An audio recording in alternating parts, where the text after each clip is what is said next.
back for another new music review. I am your host, Savannah. I am also one half of the podcast, Rate the Record.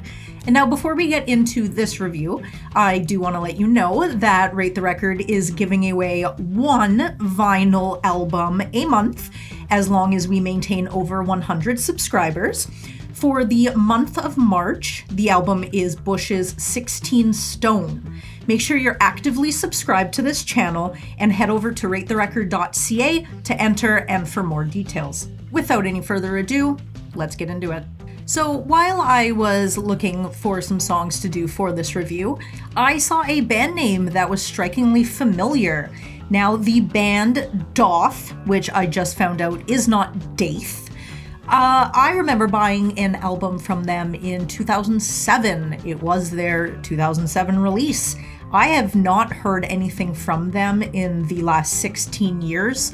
That is definitely more my fault than it is theirs.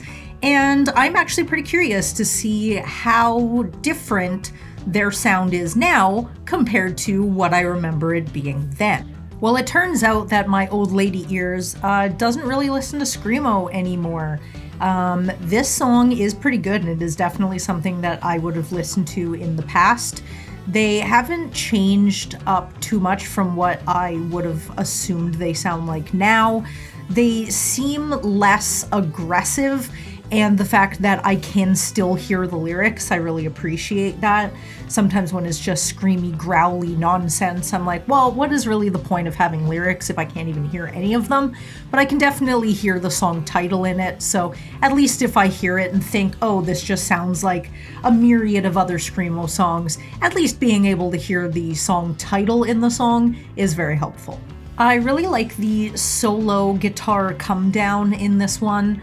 The way the song sort of reads to me is the screaming bit that makes up the bulk of the song is kind of like an argument, and the end, when it's just the solo guitar, it's just somebody that has had enough and they're walking away, and the guitar is the sadness of watching them as they're walking away from you, and you know that they're never coming back.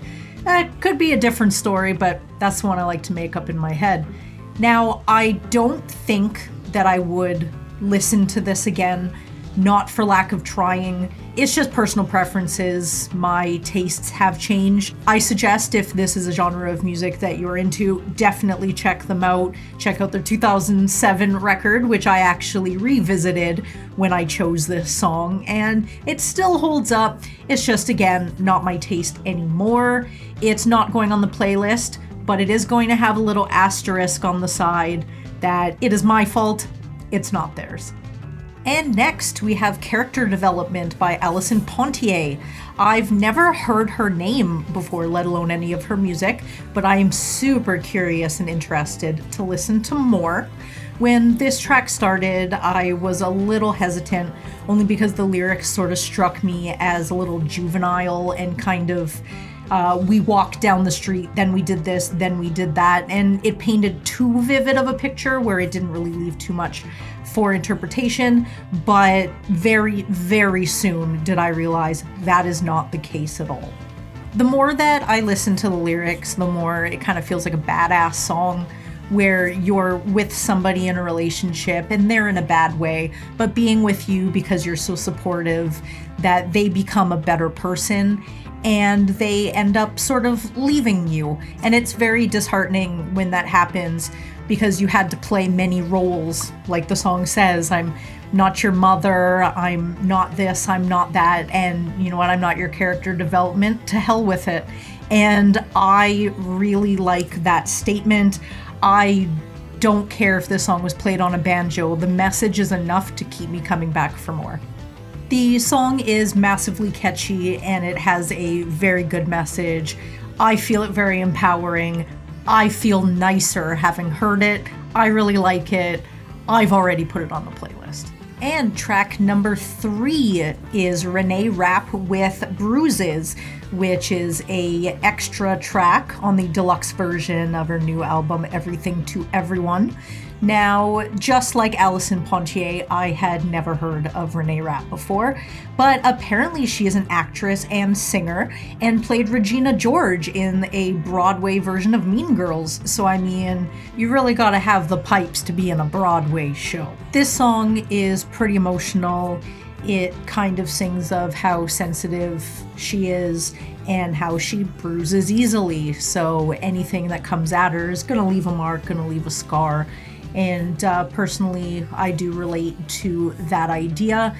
Listening to this song brings to mind Tegan and Sarah's Yellow, which I've actually reviewed before. But I feel like you could play this one and then play Yellow following, because this is the creation of the bruise, and Tegan and Sarah's is, this isn't bothering me too much anymore. The bruise is fading. It is now yellow as opposed to blue and purple. I do like the song and I do like the message, but her vocal performance personally just isn't my style. I have a very hard time listening to female singing where they're sort of drifting everywhere, where it's sort of like a Halsey type thing. I like clear, concise vocals. It's sort of difficult for me to get behind sort of dreamy ones where it doesn't enunciate very well. I'm not going to put it on the playlist just yet. I might have to listen to it multiple times to just kind of get around the vocal performance, but just the song itself I like. So it may go on the playlist in a week or two. We'll see. Unfortunately, it is not there today. Thank you very much for joining me for another new music review. Please let me know what you thought of these singles down in the comments below. Don't forget to check out Rate the Record every Monday and enter our vinyl giveaway as long as you are subscribed, and we maintain over 100 subscribers. Go to ratetherecord.ca to enter and for more details. I've been your host, Savannah. Bye-bye.